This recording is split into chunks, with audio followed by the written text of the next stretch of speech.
hope and healing from the other side. Welcome to Messages of Hope with Suzanne Giesemann. Listen, they're all around you, close as a thought or a memory. Messages of hope.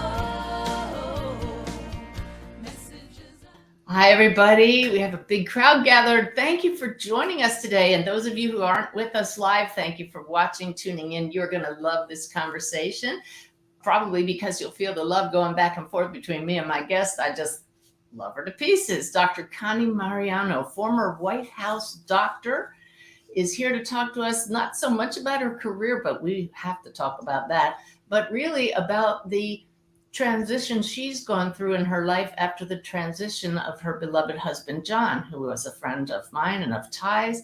So we're just going to have a nice friendly chat, but you're going to learn some things about what Connie calls the journey from we to me. Should be fascinating. Let's bring her on now. Dr. Connie, thank you for being with us. Thanks, Suzanne. It's a great honor and joy to be on your show. Well, you had me on your show a while back in a studio with Voice America. We'll talk about that later as well. But I have to zero in on you here for a minute. And look, everybody, look what's in the background there. She has this great model. My airplane. Yeah, Air Force One. There you go. Air Force One and Marine One, the helicopter that the president's in. I know you've flown on both of those aircraft more than a few times. I'm in the frequent flyer program back then after 9 years at the White House. And I think you flew, didn't you fly on Marine One or Air Force One? I flew on Air Force One. Yeah.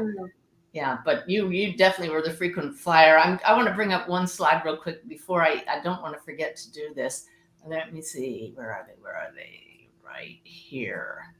No, wrong slides. Hang on. Give me a second. We're going to remove those.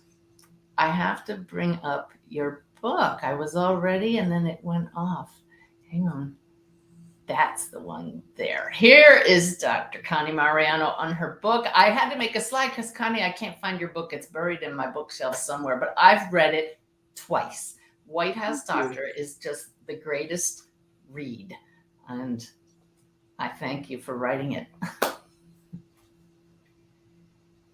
It was a joy to write. It was after 9 years of the White House to share that journey. And I'm actually writing my second book finally after 14 years. And it's about my widow's journey after losing John in 2019. Well, we definitely will be chatting about that today. But I wanted to start by saying that you and I did not know each other when we were both on active duty in the Navy. Connie is a retired Navy Admiral with some firsts under her belt. We'll talk about that in a minute. But you were actually the White House doctor when I was aide to the chairman of the Joint Chiefs of Staff. And you and I, in chatting, figured out that on President Bush's inauguration day, you and I must have been within literally feet or yards of each other at the Capitol building during the inauguration. We probably crossed and just didn't notice. We were so caught up in our mission, our duty. That's right, our respective missions that day. So these firsts that you achieved, would you share that with everybody? Because you're just such an impressive lady. I'm very blessed. This country has given me so many opportunities. I was the first military woman to be a physician to the President of the United States. I was the first woman director of the White House Medical Unit. And probably the biggest honor coming from a Navy enlisted family was I was the first Rear Admiral of Filipino descent to become an admiral in the U.S. Navy. So I've been very blessed by everything this country has offered me. Well, you earned all of it, certainly. It's just what a beautiful career. And I really encourage all of you to get a copy of White House Doctor. It's a wonderful insider's view of the White House and the whole military part of it that's fascinating. And you're a great storyteller. How many years were you? 9 years. I was the end of Bush Senior, all of Clinton, and it was a very boring time. Nothing happened. And then W for about 6 months. So you say boring time, but isn't that really what you want? No, it was not. It was far from boring. There was never a dull moment. No. Well, just happily, nobody passed on your watch, right? Thank God. That's every White House doctor's wish. Nobody dies on my watch. Yeah. But unfortunately, your husband has passed. We had the great honor of getting to know John. When I'm going to bring up a picture because I do have a picture here. Let me find the next one. Here we go. I'll make this one a little bigger with a different view. Here we go. So this is me and Ty, but here's Connie with John. The very first dinner we enjoyed together, and we had quite a few after that. This, I believe, was during the first trip when I came to Phoenix. You were living in Scottsdale at the time. I think you spoke at Unity. I did. That's what I wanted to bring up.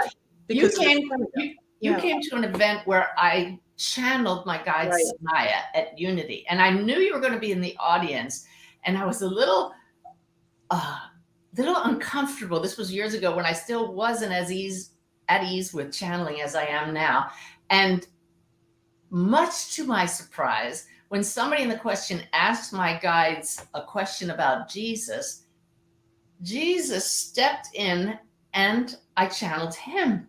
And when it was all over, everybody was just a Twitter that's just like, oh my gosh, that was wonderful. And all I could think was, oh my gosh, there was a retired Navy admiral in the audience and a Catholic priest. What did they think? I think Jesus outranks both of us.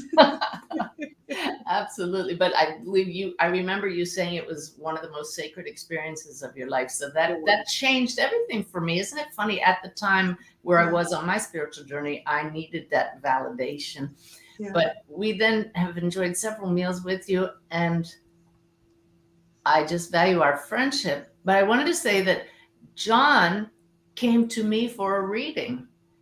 And I think that was a real blessing because I don't know, I'd like to know from you what his belief system about the afterlife was before the reading. He's very cynical. I've always been interested in astrologers, psychics, and mediums ever since I was a little girl. One of the things I talk about in my White House doctor book before I got interviewed at the White House is I said a little prayer and I said, dear God, show me a sign if this job is meant to be. And I walked into the interview and I saw a sign. I go, I'm getting this job. Oh. But John was traditionally raised Judeo-Christian, Protestant, but he was always searching. He had gone to India several times, had meditated. He was seeking something. And when we met, I talked about psychics, astrologers, mediums, and actually it was a psychic who predicted I would meet someone like him. And the number is 315. There are a lot of numbers. She said the number is 315 was prominent. This was like, I'd known him for about 4 to 5 years before we ever considered dating. And she said, this guy, the number is 315 is prominent. And I didn't realize till a few months later when I went to see him in Indiana, the tail number on his airplane was 315. Oh, I knew I got the goosebumps even before you said it. But he would tell me, he said, why do you believe in that stuff with mediums and psychics? He said, I thought you were a woman of science. And I said, I am, but this is beyond science. This is amazing. Nice answer. Yeah. Yeah. Wow. And I remember his reading was profound. I won't go into any details, but did he accept that? I called him because I know there was a waiting list for you to read, and you did it as a favor because he took you up in his glider because Ty got airsick. And I figured, why would a ship driver get airsick? I mean, he didn't throw up, but it was the heat and the bumpiness. Yeah, the thermals. So he took you up and you did a GoPro and you had such a blast. I was in clinic that day. I was here in clinic seeing patients. And John was so excited. He said, Suzanne had a great time. There you are. You had such a blast. Pictures on the banner on my homepage. Now everybody knows. Great time. I was in the glider with Connie's husband, John, as the pilot. So you weren't afraid. You weren't afraid. And so you were so generous and said, I'll do a reading for you. And he's like, oh, no. He said, no. I'm good. There's a waiting list. And so I said, you got to do this. People are lined up to do it. So the next day when he went over to your trailer and you read for him and Ty took the dogs for a walk, I was here in the office. And then I called him afterwards. I go, how'd it go? And on the phone, Suzanne, he started crying. Oh. He said, there's no way she would have known about my dad or what my life is like. There's no way. And there were evidential mediums of which you will tell you specific things that only that person and the one who have passed know about intimately that nobody could have Googled or made up or read the mind. And he was totally convinced. And he sent the tape to his older sister in Canada, and she listened to your voice and the intonation. She said, without a doubt, that was our father coming through. Yeah, it was profound. And the healing was, I could tell that the messages, healing took place on both sides. I just want to say for the record, I don't think I ever say to anybody, I'm good, like you said, but I know I would have said to him, I can get good evidence. Don't we give all credit to spirit, regardless, however. So he took both Ty and I up in the glider, and it was really surprising, Connie, because both of us thought glider's going to be quiet and ethereal and just smooth, and we both got nauseous. Nobody threw up, but it was hot and noisy from the wind buffeting, and then the bumpiness from the thermals, like you said. So it wasn't what we expected, but we trusted John because he was a master glider pilot. Yeah. So why don't you tell people what happened? You know, he died doing what he loved to do. He died in the Nationals competition in Nephi, Utah, July 1, 2019. Flying a glider. Yeah, flying a glider. He had come in first 2 days before. 2 days prior to his crash, he was the #1 pilot out of 65. And I used to ask him, why do you do this sport? Do you get money? Do you get any awards? He goes, no, we get bragging rights. So he got in front of, they did the final score that day, and he got in front of all the pilots in the hangar, and he got to do his speech. And something in me said, you better tape this. And I taped it. And I, you know, a few weeks later played it as Celebration of Life. But he got up there and he was so on a high. He was so happy. And then 2 days later, after he came in first, it was July 1, he was supposed to fly back to see patients, and I helped him launch. And all the planes are lined up like an aircraft carrier, right? And the tow plane's coming in to tow them off. And he was one of the first to launch. He and somebody else were in his plane. And my typical ritual as a good glider wife, or we call glider wife widow, is I help prepare him. I get him up in there, I crew for him, I get the wings covered, I take care of it, and I help him with his oxygen and his parachute. And our typical ritual before he launches is, as the tow plane's coming in, I put my hand on his shoulder, I check him, I look at him, and I say to him, this is always where I say this, come back home safe to me. And then I kiss him on the lip, and he says, I will. And then as I shut the canopy, it felt like it was bizarre, Suzanne. I like closing a casket. I'm shutting the canopy down like this. Now, you haven't shared this with me before. Did you have that feeling at the time?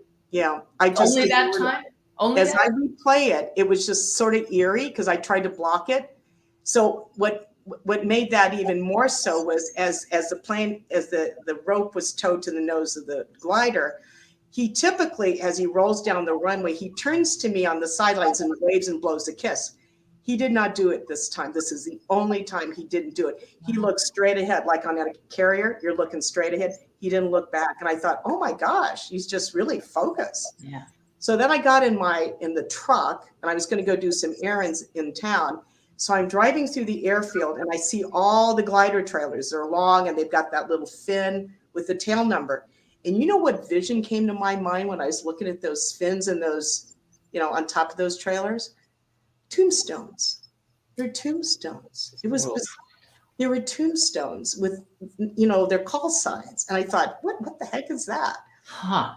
Yeah. It's almost like but you sort of put that off. So many examples of the soul knowing that was going to happen, and our contract was ending. Wow. Yeah. Amazing. We always widows remember what happened and how they were told. I'm a doctor. For 41 years, I dealt with death for 41 years. And the sad reality is all my patients will die one day. I can't save a single one, right? Well, I have a veterinarian friend, Beth, who said life is 100% fatal. At least this incarnation. Anyway, that's the point of today. It's this incarnation. Yeah. Yeah.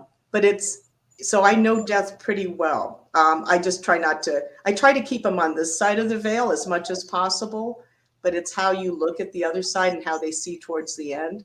And that there's nothing like loss of a loved one to catch your attention. That is, you asked me, was this the hardest thing I've ever done? Absolutely. The hardest thing that I've ever had to deal with in my whole life. Because it is so much a part of you and your soul and your identity, and it is life-changing. And I'll be honest, there are times I was happy to die. You know, it was right after he died, we hit COVID and isolated, and I said, you know, I thought if I got COVID and died, it wouldn't be so bad. I could be with him. I don't want to be here in this life. I know that is a very, very normal reaction. Yeah. But what kept you here? You know, I knew that if I did something to leave this life, he would be very angry at me. He would say, what the heck are you doing up here? You got work to do. Go back there.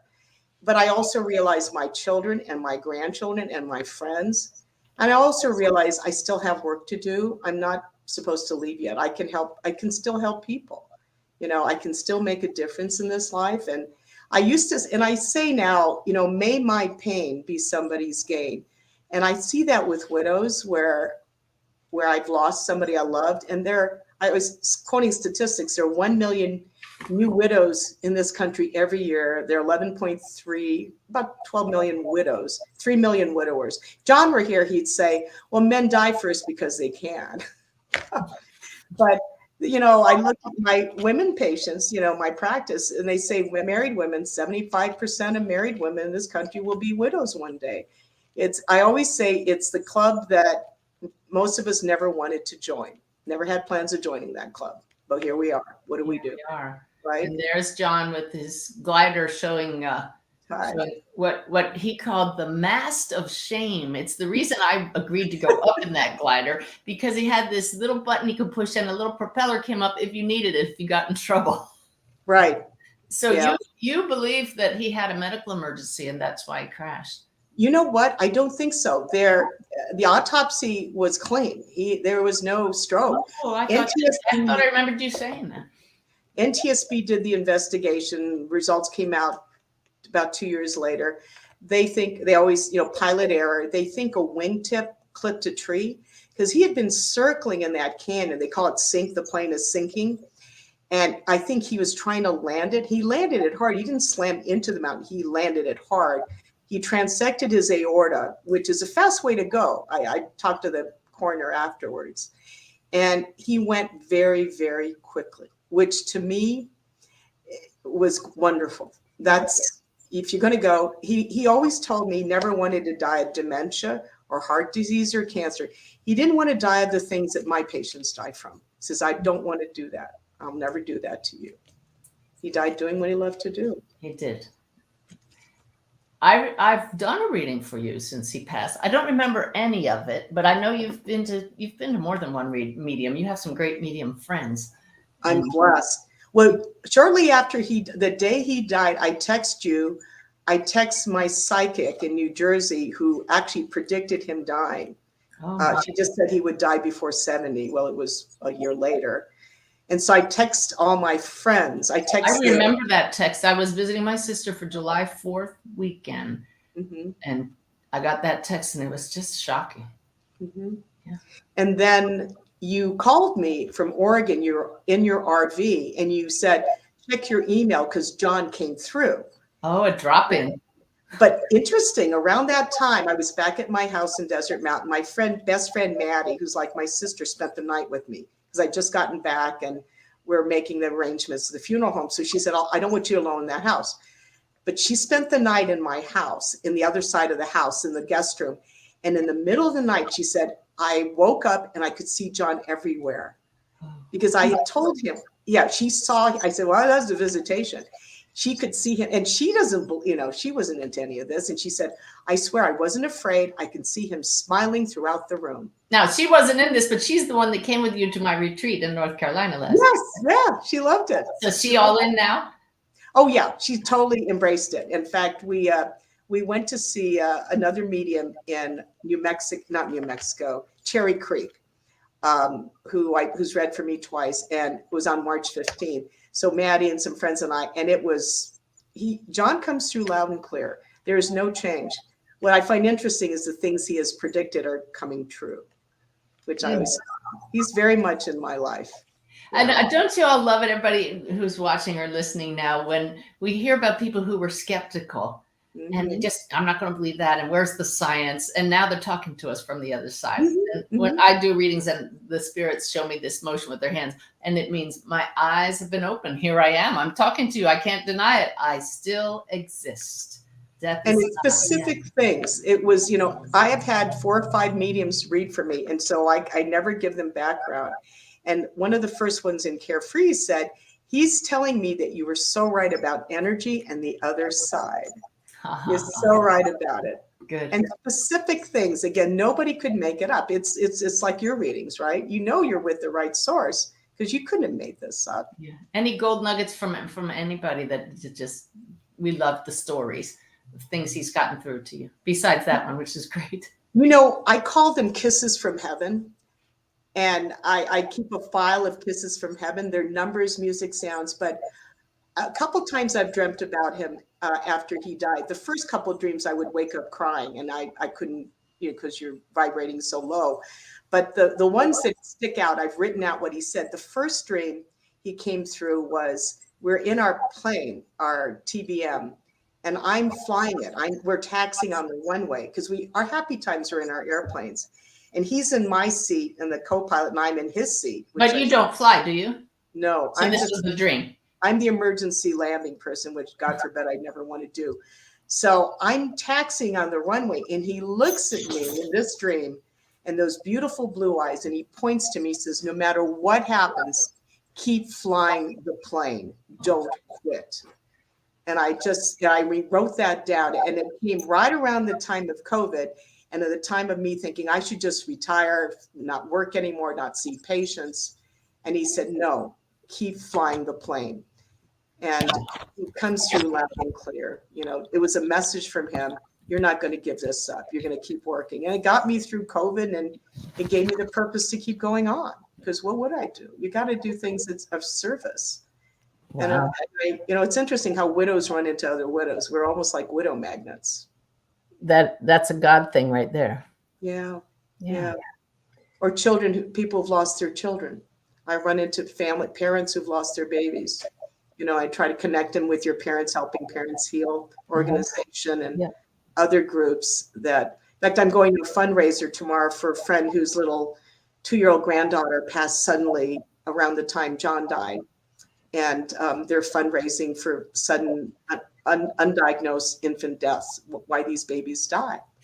And I don't know of any pain as severe as losing a child. I mean, they have the term widow and widower, but there's no term for a parent who loses your child. But there is, Connie. What is it? And by the way, I'm sorry, I was distracted there. When you said it comes in loud and clear, I heard, but you aren't, Suzanne. And I looked down and my microphone was sitting way across the Oh my gosh. the table. So maybe I'm a little more clear now. But Okay. so we realized the only term for parents who had lost, I hate that word lost. I don't like to use that word. Who have a child who transitioned was bereaved parent, which is so depressing. Yeah, and I realized that as I have a stepdaughter, Susan, who passed while on active duty, we're called Gold Star parents if you have a child. So we at Helping Parents Heal put our heads together, and I asked Spirit, and I was given the name Shining Light Parents. And Helping Parents Heal has adopted it. They're copywriting it or whatever, trademarking it. But it's a very positive term. Our kids across the Vale are always our shining lights. And as we come to know what you know, that those who pass are still guiding us, still part of our lives, then our light turns back up again and we become shining lights for others. So I like that. Yeah. Yeah. And it's one of those things, like nobody knows what a Gold Star parent is until you educate them. So through podcasts like this and every other effort we make, we're letting people know you are a shining light parent. So you have 2 radio shows. I'll bring up a little banner here with voiceamerica.com, not Voice of America, voiceamerica.com. 2 shows, House Calls and Widow's Walk. Would you tell us about those? Well, the House Calls is now in its 8th season, and you were wonderful to have graced one of my earlier shows. And actually, I think I got the largest volume of listeners when you were on my show. Huh. You were thinking of doing your show afterwards. So you were an amazing guest. You opened up a lot of people's minds and hearts to what we call woo-woo. And we talk about woo-woo. Yeah. I know, it's not funny. I'll sit in my office here and I'll talk to somebody who lost a loved one. And I'll lean forward and I said, I know it sounds woo-woo, the quotes woo-woo. Mm-hmm. But has your husband or wife come through to you? And there's nobody in the room. It's just the two of us. Like we have to like quietly whisper, like someone's going to say we're crazy. And they will usually say, it's weird. I saw a butterfly, or his song came on when I was crying, or I can smell his scent, or I dreamt about him, or something that out of the blue reminded me. And I thought, that's it. And I think cynics will say, oh, that's a coincidence. But you know what? If it brought you comfort and joy and peace, why is that a problem? I don't have to put you on Lexapro or antidepressants or Ativan or Xanax. I mean, you can definitely, I'm all for bereavement therapy, but if you can get comfort and some peace from that, why is that harmful? That isn't harmful. Oh, I thought you were meaning you're not going to say they're crazy. I don't know my medication, so I thought you were naming medications like we're going to sedate you because you're talking woo-woo. No, but you're saying that you're telling them that acknowledging and honoring those signs can take the place of an antidepressant. And there are people who will benefit from anxiety and antidepressants, and I wouldn't detract it from there, but a lot of people really don't do well on them. And if they can find comfort in other ways, and they'll do it in meditation and prayer, but I don't see any harm with I will tell them, I said, have you ever connected with a medium? And I'll just be upfront. And a lot of them, well, you do it? And I think when people see somebody of authority, they go, as John would say, you're a woman of science. I said, well, why not? And I talked to my medicine, my traditionally trained medical friends, and they're fascinated. And then I said, who do you want to come through? And they go, well, my grandfather, my grandmother. I said, when and if you are ready, let me know. I'd be happy to introduce you to somebody. That's all. You never force them. And they're fascinated. They're just fascinated. That's the thing. And until we open up to the joy of realizing we can connect with those who have passed and guides and angels, we don't want to talk about it because we're so worried what other people will think about us. When that doesn't matter to the soul at all. The soul wants us to know we are connected. So this is part of the reason why so many people are attracted to my work, is because of that, left brain. You were a military officer. Now here you are, military admiral and doctor, and embracing this and allowing other people to embrace it. I just can't wait until mediumship is accepted among the masses, because it's nothing but healing. It's coming. I'm working on some TV series, things, and books. And I think the more lives and souls, the more souls you touch, the more that I can touch, that you catch people's attention, it becomes more acceptable for people, right? Right. Well, you said when I sent out the email blast to my email list about this show today, you said, well, I guess this is really my coming out party for the woo-woo. And we do laugh about woo-woo. It's just an acknowledgement that some people, they look down at it, but I think it's an endearing term. Actually, I love my woo-woo friends. I have a shirt among my friends, embrace the woo-woo, or the quote that I give my friends when I have a place in Sedona. It goes like this: I went from boo-hoo to woo-hoo through woo-woo. Who knew? No kidding. Yeah. Well, remember we were in Sedona and we saw the Navy? It's all this interesting things that pop up, these messages. What Navy thing? Remember we were coming back from your conference? It just struck me that we were crossing the road near Tlaquepaque going back to my place. And there was one car that stopped. And I said, look, Suzanne, the license plate had Navy on it. That's it. It was just Navy. And here are the two Navy officers in there. In Sedona. Yeah. Yeah, it's great. That's what I love about you, Connie. The whole time we were together in Sedona and other times we've been together, you see the signs, you notice synchronicities, you point them out, you celebrate them. And that's why you get so many really good signs. Would you talk to people about the difference between just a coincidence and an actual sign? the coincidence, a lot of times, I don't think they're coincidences. I always see there's an intent that it's struck, you get snagged, and that intent was for me and it worked, right? I don't even question. I'm just grateful I saw something. I'll be driving up to work and my mind is disengaged, and I'll be thinking of different things, and all of a sudden I'll see a license plate. I'll hear a song at the exact time. There's certain songs that specifically remind me of John, and different people come into your lives for a reason. And I think he must have sent that person. And I just take it as a gift. And that's why whenever I think I see a message, I believe I see a message, it's a kiss from heaven. You know, my mom and dad come through in different ways. I don't think these connections go away. We just forget. We don't sense them as much as we would because we're so used to sensing the physical. And I think it's learning to sense it in other ways through music and sound and light and dreams and meditation and prayer. I think there's different ways to feel that, to feel them, to sense them. Yeah. So do you have a sense of John being around you often? Absolutely. It's interesting when I think I used to chant in front of his urn, "You're in me, beside me, around me. You're in me, beside me, around me." And I remember touching his urn every morning in my bedroom, and I can hear him say, "Silly girl, I'm not in the jar. I'm not in the jar. You know, I'm everywhere, and I'm helping you." And I just ask him to help me. I just ask for, I ask angel guides. My guardian angels and my parents, and I just, what is wrong? I ask God, I ask Spirit, I ask Jesus. Hey, we could use all the help we can get. And right? it helps to ask. It really does. It makes a difference. Yeah. Well, it's realizing I am powerless. I can't solve this problem, and I need some help. Would you help me out here? And then there it is. Powerless by ourselves, because we're not separate. And that's the whole point. When we realize we are part of this oneness, it makes all the difference. And then we turn to others for help. Yeah.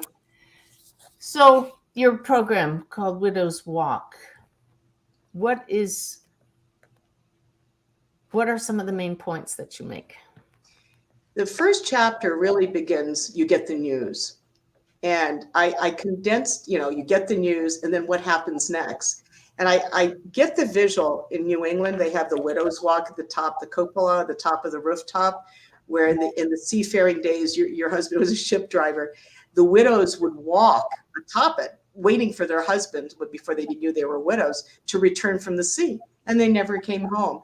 And I thought, well, that was me on a tarmac waiting for my husband to come home. He never came home. He did come home in a casket. That was the next time I saw, I knew that, he was in that. So you may not see them, but they're here. And so this journey, it's a walk. It's not a sprint. You can't delegate someone to grieve for you. You can't hire them. If you deny it, somehow it catches up with you. We all do our own walk. And it's a very personal way to grieve. But I always believe, what's the essence of the journey? You go from we, the two of us, to me. And who is me left standing? And the hope and prayer that you are a better soul as a result of that loved one who touched you. And I think it does happen when you finally get through the sorrow, the crying, the angst, the loneliness. You are a better soul. And that brings joy. And that's what that life has done for you. And that's what I hope in each episode. The first episode was, again, getting the news. It was a fellow minister from Unity who was on the show with me, whose husband died after 6 years of cancer. She held him while he died. And she went through her, grieving, and she was a minister from Unity Spiritual. The second show was my bereavement counselor, Edie Yoder, who has been has helped many people as a psychologist, as a therapist for over 40 years. So she was wonderful. The next show in this month is Death and Taxes. And it's the nuts and bolts of your husband dies. You've got the estate, you've got the wills, you've got the taxes. What happens, right? How many death certificates do you need? What do you do? So I have an estate attorney talking about what widows go through. And I realize, 1 out of 10 widows is in poverty. They have nothing left behind. So what happens to them, It's interesting when I do readings, Connie, and bring through people's spouses, and mostly it's when the husbands come through, they will show me they're so glad they had everything in order, or I'm so sorry I left you in the lurch. Yeah. Those two cases, they come through with accuracy because they want to apologize if they hadn't put things in order, or they just give their gratitude. That to me is evidential in itself. And it's because there's no way that you would have known that. Yeah. There are quite a few widows who are angry, right? He never set up anything. I'm broke. I'm totally broke. I have to raise the kids without him. And they're angry. And that's so hard. It's so hard. So each episode, and then towards the end of the year, because it's once a month, it talks about the widows who remarry and the widowers who remarry. I'll bring in the widowers. 61% of widowers remarry and 16% of widows remarry. Is that interesting? Kidding. Yeah. Well, men don't like to be alone. Yeah. And a lot of times the wife is the center of their social life. So a lot of them will remarry pretty quickly. Widows, if they're financially secure, they're fairly older, they're not looking for someone to raise children. We have a saying among widows, and it's, I don't want to be a nurse, I don't want to be a purse. That's what they talk about. So I thought the nonprofit I would set up would be Nurse and Purse. We would help widows who are financially challenged, as well as those who need social, emotional, financial support do that. So that's another project I can work on. You never sit still. Well, you got to keep moving, It's the creativity part. That's the fun part. You're doing the right thing because you're the most alive when you're doing it. Yeah. Yeah. It's like what you do, right? And all the things you do. You're retired from the military, successful military woman. And what do? You never thought you get into this, right? What would General Shelton say? Yeah. Right? Well, you find your passion, but I'm sure that there was a point there where you just didn't feel like doing anything. Yeah. Yeah. I think the gift of COVID for me was after John died, I was forced to stay home and really deal with grief, knowing he'll never come home again. That would be a gift for you, because I can see how you would have buried yourself in work. Mm-hmm. Distracted. You're just diverted, distracted. I needed to sit still and feel the loss. But that is a huge piece of advice for anybody listening, because COVID's over and they can go distract themselves right now. We are very distracted. We can't sit still without being distracted. But I always think when I get my best creative thoughts, I'm quiet. I always say, spirit doesn't shout, it whispers. It whispers to you, doesn't it? Yeah. So tell me why we need to feel that grief. I think you learn things of that. You learn about yourself. You realize how much you truly love that person. And I think growth comes from pain. Growth doesn't come from comfort. Growth comes from struggle and pain, and it catches your attention and it shakes you up, and it hardens you in some ways. It scars you, but it's healing the scars so you can get better and stronger. It's the only way for me, that's the only way to grow. It's through pain. It's never easy. So what are the best parts? Where did you grow? When it was hard, not when it was easy. No one wants that. Make it tougher, right? Well, it was really tough, but you can get through it. You can get through it. And, I still cry. I still cried, not every day like I used to, but I think about him almost all the time. I'm busy with life now. And it's been how many years?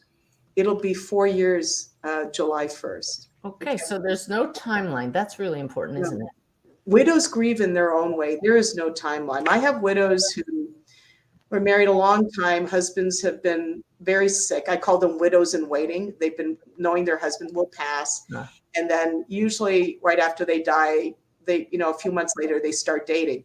And their friends are appalled. And my friends say, listen, I've been grieving for 6 to 8 years. Give me a break, right? I took care of it and all this. And then I have widows who've been widowed for 10 to 15 years and they still cry. But we all grieve in our own way. We find a way to honor that love. but how are you? What kind of person do you become as a result, right? Who is the new me? Who's me now? Yeah. Huh. So knowing there's an afterlife, how do you feel that has changed your journey? It has made it hopeful. It has given meaning to this life I'm in. I know that when I pass, he'll come get me. He will come get me, and we will be together. Absolutely. But also all the others I loved, all the other family members, they're all together. My mom and dad come through. Even former presidents come through. No kidding. Yeah. Yeah. Has that ever happened to a medium who didn't know your background and they were surprised by a president showing up? Yes. The one in Denver who read for me in 2020, she didn't know my background. And she said, you should see the lineup of souls who are grateful here, thanking you. And one of them is with John right now. I said, really, who is it? She goes, well, he's older. His first name is George, but he has something to do with the Bushes. And I said, well, that's President George Herbert Walker Bush. And she looks away and she says, of course it is. He's saluting you. She doesn't know I was a rear admiral. He's saluting because he was a Navy pilot and he was all about Navy, right? He would have saluted me. Well, he was just being gracious. Yes. Yeah. But I just thought it was amazing. That is amazing. Awesome. I love that. Or the little specific, one of the mediums here connected with my dad right after he died. This little Filipino guy died at 94, Navy steward. And she goes, Master Chief, right? Wasn't he a Master Chief? The highest rank in the enlisted ranks. Master Chief enlisted, right? Loved this country, was an immigrant, joined the Navy. And she goes, oh, this little guy has lots of energy. And he really liked Engelbert Humperdinck, didn't he? Now, how would she know that, right? Because he's right there. Yeah, because my dad was there. I told my brother and sister that, and they're like, no, I mean, there's no way he was on the internet, Googled it, read my mind. I wasn't even thinking about music. And that was my dad who told me that. That's so awesome. Yeah. You have some of the best stories. Can you pull one out of your hat? Just maybe a favorite White House story that's I know if I'm putting you on the spot, or an Air Force One story, or anything. We've been talking grieving and widows and afterlife, but it's such an opportunity to have you on this show, the former White House doctor. It's very humbling to look back because, you look at people. I used to tell my friends, my hands have touched kings and dictators and presidents. And literally taking care of them. Oh, yeah. Let's see, who's kissed my hand? The King of Jordan before he died. Yasser Arafat kissed my hand. And three guys have died, right? And Juan Carlos, who flirted with me on his yacht. Yeah, they've all been dead. They're all died. That's sort of deadly. It was all the human interaction. I still remember President Clinton's mother, Virginia Kelly. Virginia Kelly was a widow when she was pregnant. His father, Bill Clinton, his Blythe was his father's name, Blythe. And so it wasn't Clinton. That was his stepdad. He took his name. So Virginia was pregnant with Bill Clinton when her husband died in a car accident. He drowned and he crashed, broke his neck. So her parents took care of her. So I remember when she was dying of breast cancer, right after he was inaugurated, we went to Camp David, and the nurses and I were taking care of her at Camp David. And we had a lovely day with her at that camp. And CNN comes on and you can see her son, who was in the other cabin, but there was a press brief and you can see the president. And I said, Mrs. Kelly, because she'd remarried, I said, do you ever think your son would be president of the United States? Oh, she said, I did early on. I said, how did you know? She said, when he was 8 years old, I sent him to the store to go get groceries. He came back with a little friend who was 5, and the little 5-year-old was carrying the groceries. And Billy didn't have anything in his hands. And I said, Billy, what's with that? Why are you making him do it? And he goes, Mama, I figured out something. Why use this when you can use this? Oh. Yeah. But amazing spirit, his mom, and her influence on him. It's it's the lives that touch us that help us do the things we need to do, right? Just hearing those stories, it is another world to work in that world. And the few times I was at the White House on duty with the general, and then running around the Pentagon and running around the Capitol, and having that sense of mission, it just seems so far removed now from this flowy life, and knowing what we know now that we didn't know then. Well, were you delving into, were you talking to mediums and psychics when you were the White House doctor? Because I had no idea the afterlife existed when I was in uniform. I didn't connect with them till after, but in the Philippines, one of my relatives had a reading, and they said Connie would be famous in some way. And I go, what does that mean? Then I was being interviewed, and my sister and I in San Diego would go to this Chinese restaurant, and all the fortune cookies had different messages. And then I would get certain things like, you're going to Washington, D.C. There was these little fun, interesting things that would show. And it wasn't until I got interviewed, because I was the one that they weren't going to pick. I was, they had all these candidates who looked like Tom Cruise out of Top Gun, that they were going to take that guy, not me. And you mean interviewed to be the White House doctor? Yeah. My boss. Well, the story was I was trying to decide whether to retire or get out. My 10 years was almost up. And I was making the decision that I would get out of the Navy. And that day that I picked up the papers for release from active duty to fill them out, my boss, the captain, called me and said, and he doesn't know I'm filling out paperwork to leave. And he says, Connie, I've received the message traffic from Washington, D.C., and I'm to nominate 6 candidates for the position of Navy White House doctor to represent the Navy. We have an Army, Navy, Air Force. I want to nominate you. And I'm like, oh, no. Let me ask my husband first, because we had planned I would stay in San Diego and he would make law partner, and we'd do all that and stay there with our family. And he goes, no, don't do it. Forget it. You hate Washington, D.C. It's hot and humid. The suburb, and most importantly, they don't have good Mexican food like they do here. It's all about Mexican. There's some great criteria. Absolutely. So then I hang up. I'm getting ready to call my boss. He goes, well, on second thought, tell him yes, because you'll never get this job anyway, but it's a good resume item in case you work for Kaiser. And I thought, oh, so you really don't believe in me, do you? Wow. So I always think you marry your biggest fan. You got to have your biggest fan. That was your ex-husband, right? My first husband. Yeah. We were married 29 years. So I did marry my biggest fan 13 years later. That was John. But little did I know that they put my name in, and I was going around the White House, and I thought, oh, because I'm not going to get the job, it was a nice tour and everything. And then I got marched into the ground floor of the White House to see Bert Lee, who was the boss. And as I get introduced, the Navy commander, Al Roberts, who was introducing me, I can hear him say, Dr. Lee, I have our next candidate for interview. And I hear this male voice say, well, did you bring her paperwork in the binder with her security clearance? And Al Roberts goes, oh, gee, I forgot it in the executive office building across the way. Then it sounded like somebody threw a book against the wall, and the voice goes really gruff. Well, never mind, I'll make the decision without it. And Al pulls away from the door. He points to me and goes, you're on. I thought, oh, great. You just upset the guy I have to interview with. So I stood up. I took a deep breath. I wiped my sweaty palms on my Navy, my military, my winter blue uniform.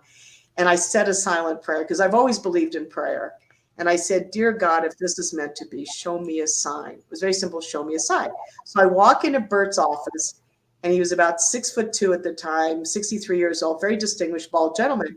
And I thought, oh my gosh, there's a sign. And it was a single Band-Aid right across the center of his forehead. And at the time, my boys were 1 and 3, and I was a mommy, and I thought, he's got a boo-boo on his forehead. I guess I shouldn't be afraid. He's human. So he shook my hand, and we launched into the interview, and I aced the interview. And a year and a half later, I had his job. Now, how does that happen?